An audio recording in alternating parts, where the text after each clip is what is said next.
Okay, in today's lesson, we're going to solve rational exponent equations. Now, rational, remember, starts with ratio. That is a fraction. It just means a fractional exponent in your equation. So a fractional exponent, remember, is just a radical. It's in disguise. So if you have x to the 2/3, we write it like this. It's the bottom number is the root, like the roots go underground. So it's the cube root of x squared, the top number. So how do we do this? Well, we're going to isolate the radical like we've done before.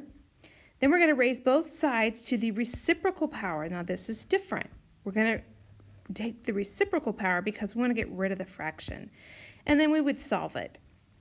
If you do the reciprocal power, it cleans up pretty nicely. So let's try this first one.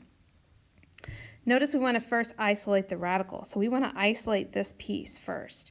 So I'm going to do the first thing is I'm going to subtract that 9. So I'm going to have 4 times x minus 12 to the 1/3 equals negative 16. I still need to isolate this. I'm going to get rid of that 4, make it as simple as I can get before I do anything with the powers. 1/3 equals negative 4.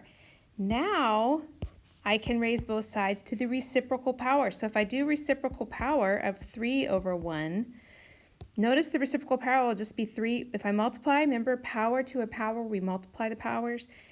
This just becomes 3/3, which is just 1. They cancel out really nicely. So x minus 12 will equal negative 4 to the 3rd power. So that's negative 4 times negative 4 times negative 4, which is negative 64. And now it's just a basic linear equation. So I'm going to add 12 to both sides. And I get negative 52. All right, let's try another one. Again, we want to isolate this guy first. So I'm going to peel away the layers. I'm going to take that 1 and I'm going to subtract it on the right. So I have 3 times x plus 1 to the 5/3 equals 96. I want to divide out the 3.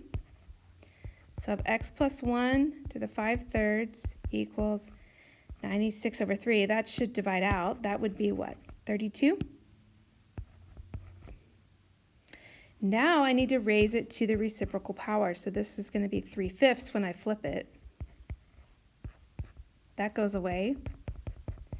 Now 32 to the 3/5 power. So that's like the 5th root of 32, and then I need to cube it. Well, the 5th root of 32 is 2.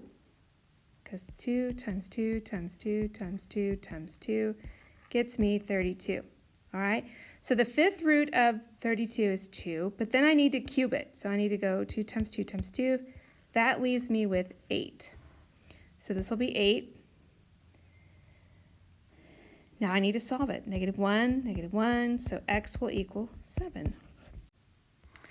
Now this will be a calculator assignment. So if this thing kind of hurts your head, don't worry, I will show you in class, but what we're going to do in class is use your calculator, and we're going to do 32, and we're going to use a little caret button, and then we're going to put in a fraction 3/5 into the exponent, and it will generate for us the 8.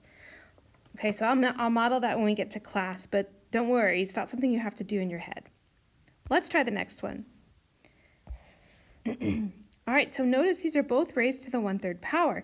But I only want one radical on each side. So I'm going to take all of this and move it over here, making it positive. So it'll be 7x to the 1/3 power equals 15x minus 40 to the 1/3 power. Now, thankfully, I just need to raise them both to the 3/1 power, the 3rd power, right? That gets rid of my radical, or the rational exponent. Then everything just drops out. 7x equals 15x minus 40. If I subtract my 15x, I'll have negative 8x equals negative 40 divided by negative 8, and x is just a nice positive 5. Okay? You will have your calculators to help you today, but I want you to get the hang of this. Isolating those rational exponents, raising them to the reciprocal exponent, and then solving from there. Okay? I hope you understand it okay. Let me know what questions you have when you get to class. Good luck.